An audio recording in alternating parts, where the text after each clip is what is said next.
So I'd like to thank everybody for coming out. I know that it's really difficult to get folks out on a Tuesday afternoon, Tuesday evening. And I actually think that what we're about to engage in is a very serious topic. It is a topic that really is going to help to determine what our young people do probably for the next 5 to 10 years. And so it's something we need to take very seriously, give input, and we'll talk a little bit later about how to give input. But critically important, what we want our young people to learn, what we want them to be able to do, what we want to make sure that we see. I would like to start by thanking the school committee members, and I see 1, 2, 3. I thought I saw 4. So I see 3. So we've got 3 of our members here. We've got a bunch of executive staff here. Can all of our school committee members stand up just so that they can be recognized? Can you give them a hand for being here?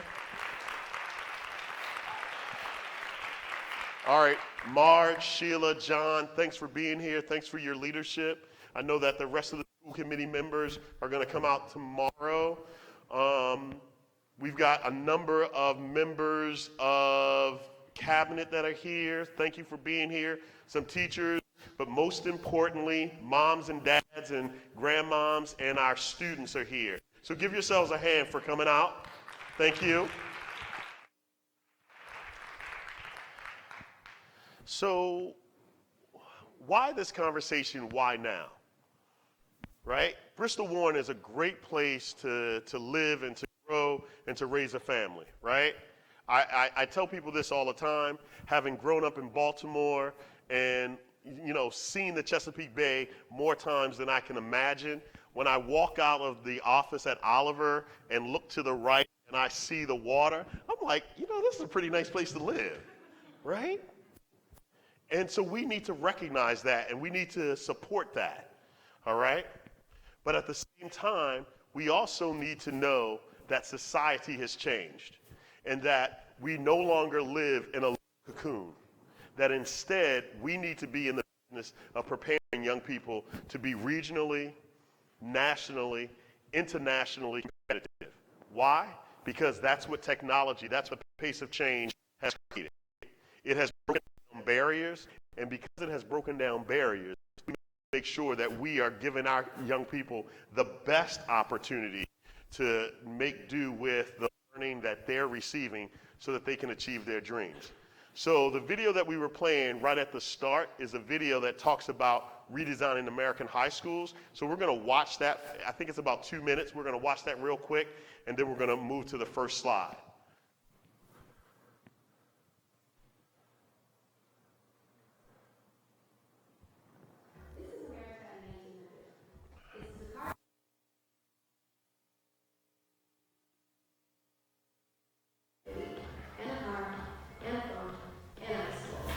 This is today.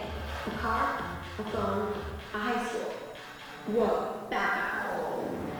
So cars are now this, and phones are now this, but high schools are still that.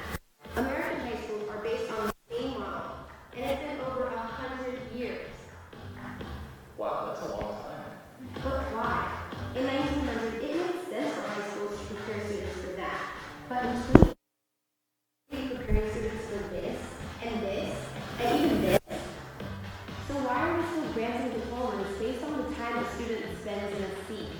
Why are we still using the current, which was developed in 1906, and says the formula for learning is 4 years sitting at a desk, multiplied by one subject taught at a time, equals students ready for the future? All questions. See the Super School Project asked America to help answer. There was a competition, not that kind of competition, this kind. The kind where communities across the country come together to rethink high school. So every student, everywhere, can be prepared for the future. And that's big, like really big. Like the largest open call in history to redesign high school big. This is the hard work that went into it. 10,000 people across the country became school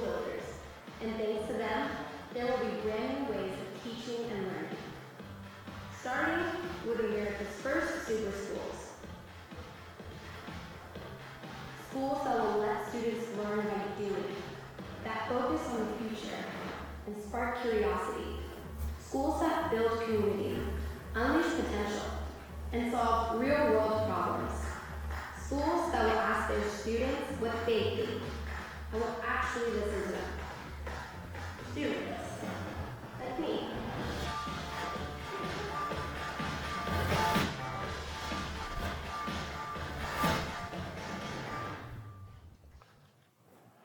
Awesome. So Dr. DiBiase and her team here at the high school are actively pursuing this XQ grant, this XQ challenge. And so we believe that it really gives us a leg up on some of this conversation.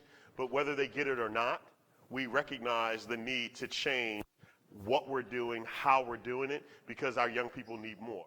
So what we're going to talk about today really breaks out into 3 focus areas. So if you hit the next slide. So the first slide has to be a focus on social emotional supports. You can't get to where we need to go without making sure that young people are well, young people are able to process and able to deal with the issues that they present, that they come to school with. We also know that we need to maintain high academic outcomes.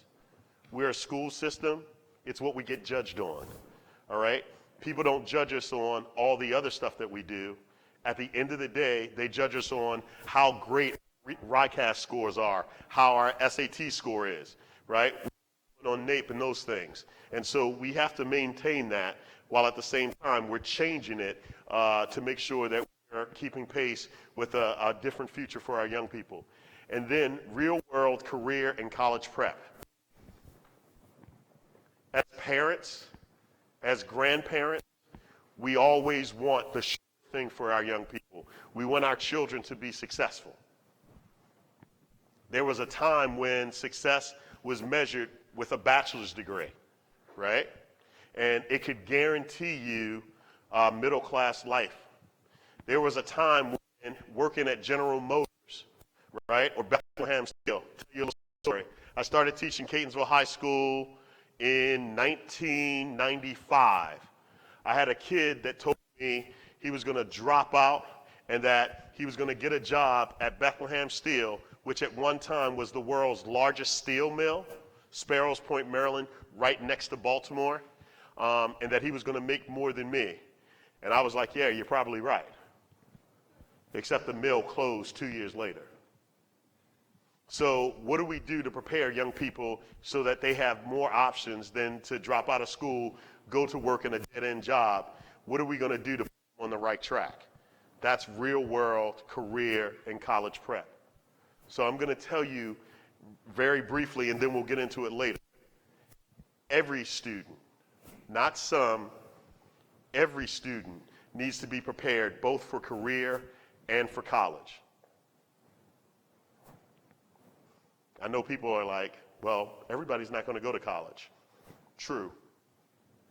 But that car that you're driving, raise your hand if you're driving a car 2014 or later.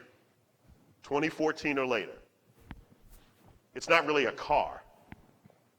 It's a computer. And the young people that actually work on that, the technicians that work on that, actually get certified, and those credits that they're getting certified are count as college credits. All right, so I just want it. I wish it was as simple as just pulling it in and changing the oil. It's not. They're actually diagnostic technicians, and so we need to make sure that we're giving our young people that opportunity. Next slide. So our first focus area, social emotional supports for all students, K to 12. I should say pre-12. I'll change that for tomorrow. Here's what that looks like. 5 areas within that domain. Culturally responsive relationship building. Staff and schools need to build great relationships with young people. Why? Because if you have a relationship, then I can take you where we need to take you, even though you may not want to go. And I know that everybody thinks that every student shows up in school and is very eager and happy to be there.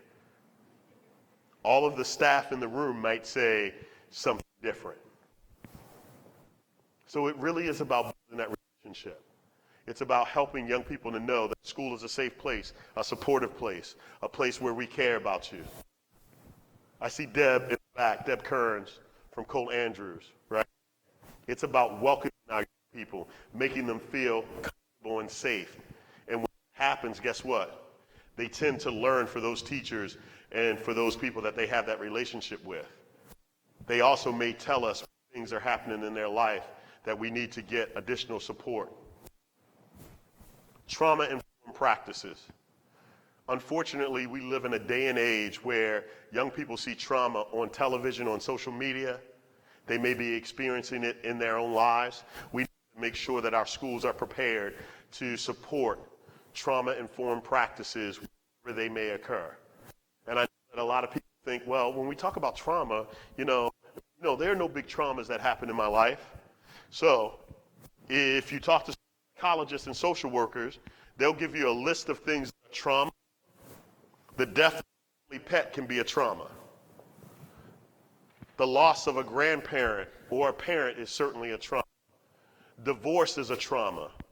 The loss of a job is a trauma.